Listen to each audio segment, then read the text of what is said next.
StopMober, bienvenue dans cette vidéo. Donc on va essayer d'améliorer un peu les performances de ce Fox. J'avais sorti une première vidéo où je faisais un simple plug and play du variateur. Je remplaçais le variateur d'origine par un Malossi multivar et on voyait quels résultats on obtenait juste en changeant, en faisant aucune modification. Donc la vitesse maximale atteinte c'était 65-68 km/h en moyenne. Sur les deux essais que j'avais fait, j'avais gagné 5 km/h, 5-6 km/h. C'était satisfaisant, mais c'est pas encore vraiment ce que je recherche sur ce Fox. J'aimerais atteindre 70-75 km/h parce que par contre, j'ai gagné un peu partout. C'est-à-dire que le démarrage est parfait, ça s'élance super bien. Mais arrivé aux alentours de 60, bon, c'est mou. J'ai besoin que ça aille un petit peu plus vite. La config de ce Fox, c'est très simple. Un pot Technigas qui a été débridé, un carbu de 15 de mobilette avec un gicleur de 68 et le Vario Malossi multivar que j'avais monté. Dans la précédente vidéo où je monte le Vario Malossi, j'ai reçu beaucoup de commentaires m'indiquant de faire ceci ou cela, ou j'aurais dû faire ça, etc. Alors dans cette vidéo, je vais prendre un peu de vos commentaires, je vais m'en inspirer, mais je vais faire également selon ma méthode, parce que toutes les mobs sont différentes. Il n'y a pas de science exacte pour la mobilette. Exemple, l'autre Fox que j'avais, le vert, il avait uniquement le pot Technigas et le carbu de 15. Et ce Fox, quand j'étais assis dessus normal, il allait à 60. Dès que je m'allongeais un petit peu sur le guidon, il allait à 80. Va comprendre. Ce même Fox, celui-ci, le marron, avant que je mette le Malossi multivar dessus, j'avais mis le pot de Trekker que j'avais bidouillé dessus. Il marchait beaucoup mieux. Donc en fait, ça dépend de plein de choses. C'est pas juste en changeant les galets ou en changeant le ressort ou en changeant ceci qui va mieux marcher. Il faut procéder par étapes, voire peut-être commencer par les segments, voire une segmentation. Peut-être qu'il manque de compression, c'est pour ça qu'il ne se lance pas plus. Donc on va y aller petit à petit. C'est comme ça, il faut tester, il faut tâtonner un petit peu. Il n'y a pas de recette exacte pour qu'une mobilette fonctionne directement bien. Fox, c'est une bécane qui est réputée pour marcher super bien puisque c'est un moteur de scooter. Le cylindre, c'est un kit 50 d'origine, donc effectivement, ça marche bien. Je constate sur le groupe Fox France qu'il y a beaucoup de personnes qui sont dans mon cas, ça sature à 60. Donc, on s'échange des techniques, mais il n'y a pas de recette parfaite. Je vais clore juste avec une chose. Je sais que je ne suis pas un grand gourou de la mécanique comme certains, mais je me débrouille, je sais faire fonctionner les choses. Donc dans les commentaires, les personnes qui me prennent de haut, qui me prennent pour un con, forcément, je les bannis de la chaîne. J'accepte la critique lorsqu'elle est bien construite et qu'elle est constructive. Par contre, si on me prend pour un blaireau, ça m'intéresse pas. Donc pas de place pour ça dans les commentaires. Je sais pas si tu te souviens, dans la dernière vidéo, j'avais fait des traits sur l'ajout mobile du variateur pour voir si la courroie montait bien jusqu'au bout. Donc on va ouvrir l'écarter et voir si tous ces traits ont été mangés, donc la courroie monte bien jusqu'au bout, ou qui ou quoi. On commence par ça. Je parlais justement des gens qui te prennent de haut dans les commentaires, mais c'est ça ou sur Facebook, et c'est valable pour tout le monde. Il y en a un qui m'a pris la tête la dernière fois, qui m'a insulté de Jackie, parce que je mettais un carbu de 15 sur mon Fox. J'ai dit, bah, je vois pas vraiment où est le problème, hein. Tout le monde fait ça sur un 103, sur les RCX d'origine, c'est un carbu de 14. Je lui dis, je vois pas où est le problème. Après, tu règles ton gicleur. Il me dit, ouais, après, t'es trop gras, t'encrasses tout. Mais non, t'as juste à changer le gicleur. Regarde la bougie. Je fais, c'est pas juste pour le dénigrer, c'est pour vérifier que ma combustion est correcte. Et là, on a une bonne couleur brique. Donc, non, c'est pas trop dégueulasse. Hein. T'en fais pas, ça m'empêche pas de dormir la nuit. Mais de toute façon, quand tu mets des trucs sur Internet, faut t'attendre à ce qu'il y ait des gars qui viennent un peu te casser les couilles. Ça marche pour moi qui fais du YouTube ou quelqu'un qui va poster un truc sur Facebook. Ça nous arrive tous. Donc pour moi, mon conseil, tu laisses de côté. Ça sert à rien de discuter avec des gens comme ça. Alors, on va voir ça. Ok, voilà mes petits traits verts. Donc, tu vois, il en reste encore un peu. Hein. Elle est pas montée jusqu'au bout, la courroie. Donc peut-être que le moteur manque de puissance ou bien que mes galets sont pas assez lourds. Dans les coms, j'ai eu le droit à mettre des galets plus légers, ton moteur prend pas assez ses tours, c'est pour ça que la courroie ne monte pas. Et j'ai également eu le droit à mettre des galets plus lourds parce que voilà, la courroie monte pas assez. Tu vois, tu as un petit peu toutes les réponses et je trouve que toutes les réponses se valent. C'est pour ça que je te dis, je vais faire ça un peu à ma manière. Je vais tâtonner selon comment je le sens. Je vais commencer par une segmentation, remettre ça d'origine et une segmentation. J'ai eu également droit à mettre un ressort plus rigide. Mais là, vu que c'est pas monté jusqu'au bout, je crois pas qu'en mettant un ressort plus rigide, ça va plus monter. À voir peut-être plus tard. Également, je te raconte vachement ma life, hein. Je demandais dans l'autre vidéo si la différence des varios était par rapport à la pente. Donc ça, j'en étais pas trop sûr. Il y a quelqu'un qui m'a dit, ce qui fait la différence, c'est à l'intérieur, comment c'est fait. Ça permet de faire mieux remonter les galets. Et effectivement, c'est ça, clairement. C'est clairement ça la différence entre le vario aussi et le mal aussi et le vario d'origine. Ok, après réflexion, voici mon plan d'attaque. Je vais commencer tout simplement par ouvrir le haut moteur et voir ce qu'il en est, s'il est en bon état. Parce que c'est bien d'écouter tous les conseils, mais si je change tout et qu'en fait je ne sais pas si la base du moteur fonctionne bien, c'est comme pisser dans un violon, quoi. Donc je l'ouvre et je pense que je vais faire une segmentation comme j'avais dit, voire peut-être changer le piston. Enfin, on va commencer par ça. Ensuite, si c'est pas suffisant, je referai un test avec tout monté comme c'était, carbu, vario et vario mal aussi et pot. Et si j'ai rien gagné, là on va commencer à se pencher sur la question des galets plus lourds ou plus légers, ou les ressorts d'embrayage, ou des choses comme ça. Des choses à vérifier. Mais d'abord, on commence par ça. Alors, bonne ou mauvaise surprise. Ça se trouve, j'ai un cylindre de 103 dedans, je sais même pas. Ah putain, ta mère! Ah, voilà, toi. Il a collé à quoi là?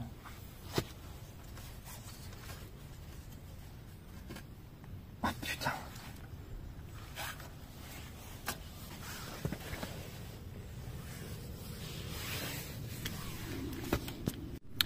Je suis vraiment une personne stupide, je tirais dessus alors que je n'avais pas dévissé le pot d'échappement. C'est reparti, Gogolito recommence l'opération. Ah ça sert beaucoup mieux tout de suite, hein.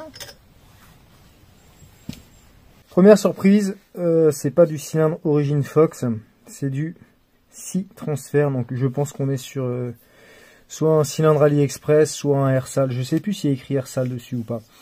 Mais voilà, c'est un kit, un T6, quant au piston, ça parle tout seul, hein, si c'est tout noir sur le côté, ça veut dire que les gaz passent, que le segment n'est pas complètement étanche. Donc je crois que dans mon analyse, là pour l'instant, je fais bonne pioche. Je vais prendre la mesure du segment. J'ai mis mon petit segment. Oula. Et maintenant, on va jouer avec un jeu de clinquant. 25, il passe à l'aise. Vas-y, en double direct. Le 50, focus. C'est pas grave. Le 50, il passe à l'aise. Tu vas quand même pas me dire que le 100, il passe à l'aise.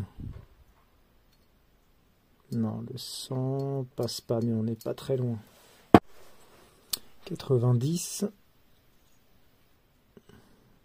Ça passe tout juste, mais ça passe. Ouais. Voilà, donc le jeu à la coupe, là, on est à 0,9, on va dire 0,85. Normalement, à froid, si je ne dis pas de conneries, vous me corrigerez si je me trompe, c'est 0,2, 0,3. Donc on est 3 fois au-dessus, en fait, de l'usure normale du segment. Donc à remplacer, je pense qu'avec ça, on aura une meilleure compression. Et ça devrait mieux marcher. Allez, on va commencer par ça. Je vais le commander et le changer. Comme je suis pas un con buté qui est persuadé de tout, je vais quand même démonter l'embrayage, comparer à la dureté des ressorts. Puis c'est une opération que j'ai encore jamais faite, donc j'ai envie de découvrir. Hop là. Alors, normalement on fait comme ça et après on fait attention à ce que ça nous pète pas la gueule. La logique, c'est comme ça. Voici le ressort de Fox qui, d'origine, en fait, c'est bleu. Et il n'est pas noir, il est bleu. Donc, j'avais dit que ce serait peut-être un ressort Polini, mais pas du tout. Ils sont bleus d'origine. Voici le mal aussi. Mais en termes de dureté, j'ai du mal à me rendre compte. Je vois pas une grosse différence, hein. Je vais changer les mains parce que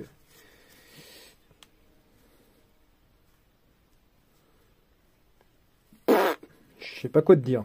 Je sais pas s'il est plus dur ou pas. Après on teste comme ça. Quand j'appuie dessus là, pleine main, si. Le mal aussi est quand même un petit peu plus dur. Tiens, tu sais quoi, pendant qu'on parle de tout et de rien dans cette vidéo, je vais te montrer ma technique d'ingénieur. Si comme moi tu as un réservoir phase 2 qui fuit à cet endroit-là, bah, du coup tu laisses pas ton essence dedans, sinon ça va tout le temps être dégueulasse. Donc moi chaque fois je vide le réservoir, mais ça marche aussi pour ceux qui veulent le vider en hiver pour éviter que ça rouille. Voilà, j'ai mis un petit T en fait, et au bout de ce tuyau, une vis qui retient l'essence. Et quand j'ai fini d'utiliser la brelle, bah, juste j'enlève la vis et je vidange. Plutôt qu'à chaque fois retirer le carter, perdre la vis, enlever ça, en foutre partout, mettre dans le... Tu vois ce que je veux dire? C'est juste, hop, j'enlève la vis, je purge, je remets la vis, je mets là-dedans. Et à la prochaine utilisation, je remets de l'essence. Ouais, je sais, je suis très intelligent. Donc, j'ai reçu mon petit segment. Tac, voilà, bah écoute, on va le monter. Donc, ce qui va se passer, vérifier le jeu à la coupe, normalement c'est bon. On remonte tout ça, je fais un premier test normal, embrayage d'origine, j'ai rien touché. Et comme je disais juste avant, il y a quelques jours, toi tu viens de le voir il y a 2 secondes, comme je suis pas complètement que un con, je me suis préparé un deuxième embrayage avec le ressort jaune. Et on verra s'il y a une diff, si c'est mieux d'origine ou machin, est-ce que ça joue. Allez, c'est parti, je remonte tout ça. Laisse tomber, une de ces différences déjà rien qu'au visuel entre l'ancien segment et celui-ci. On va commencer par 0,25. 0,25 ça passe pas. 0,15. 0,15 ça passe. Donc bah écoute, bah, c'est 0,20. Donc on a une tolérance de 0,20 à froid, donc c'est bon, on peut remonter le cylindre.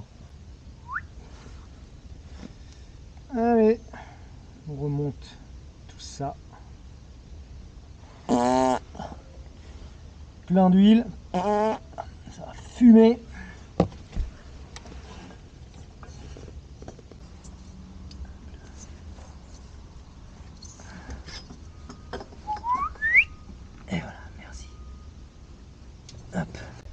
Allez, c'est parti, le test à fond. Je sais pas si un segment ça se rôde, mais en fait j'en ai rien à foutre.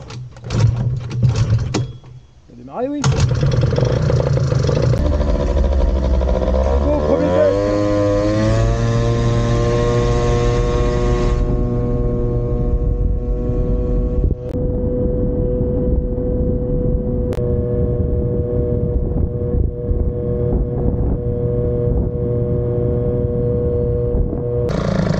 Sur le premier test, comme la dernière fois, la petite portion de route de 62, ça n'a pas changé. Je suis déçu. Je m'attendais à plus. Là, on va faire sur une longue portion de route. La dernière fois, 67 km/h. On va voir si ça gratte un peu. Je vois pas une différence transcendante. Donc, je suis embêté.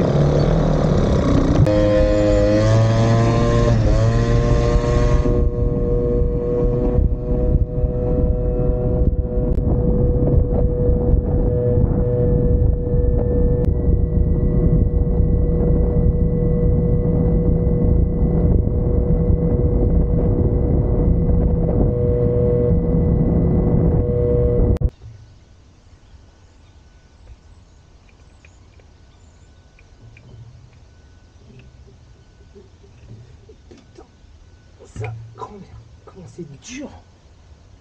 Ah, comment il est dur à pousser.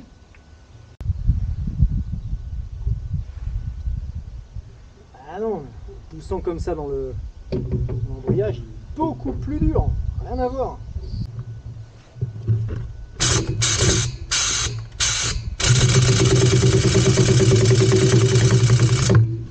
Le test, en vrai, ressort mal aussi.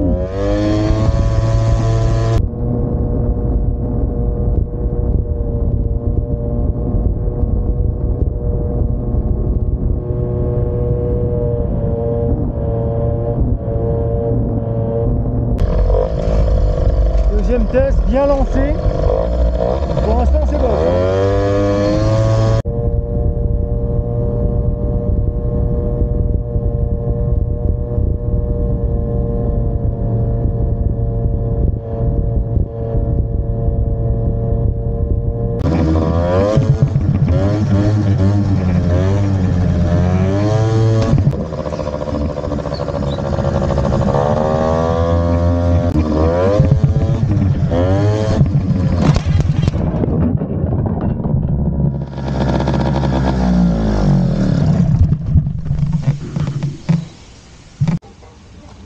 Magnifique, la dernière scène a été enregistrée, là où je me casse la gueule. Qu'est-ce qui s'est passé? J'ai perdu la roue avant en fait.